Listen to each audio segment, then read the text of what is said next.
காவேரி பார்த்தா என் கண்ணில் தண்ணி வருது. எனக்கு நான் சின்னதுலேருந்து பார்த்து வந்தே இருக்கிறேன். எப்படி இருந்தது இப்போ எப்படி இருக்குது பார்த்தா கண்ணில் தண்ணி வருது எனக்கு. 2.5 மாசம் 3 மாசம் போய் கடலுக்கே சேரல காவேரி. இங்கே முடிஞ்சு போச்சு நடுவில். இது எல்லாருக்கும் நடக்குது நம்ம நாட்டில். முக்கியமா இது எல்லாமே காட்டுனாலே உருவாக்கப்படுற ஆறு. ஒரு ஆறுனா எப்படி உருவாக்கப்படுது? மழையா வந்த தண்ணி மண்ணில் கொஞ்ச நாள் நாம் பிடிச்சி வச்சு துளி துளியா அது வெளியே வரணும்னா இதுக்கு மரங்களுடைய வேர்கள் வலை பின்னல் வேணும். இது இருந்தாதான் அதுக்குள்ள மண்ணு எப்பவுமே ஈரமா இருக்கும்.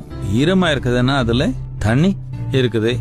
அது சொட்டு சொட்டா வந்து சின்ன சின்ன நீரோடைகளை ஓடி அதுல இந்த ஆறு உருவாக்கப்படுது.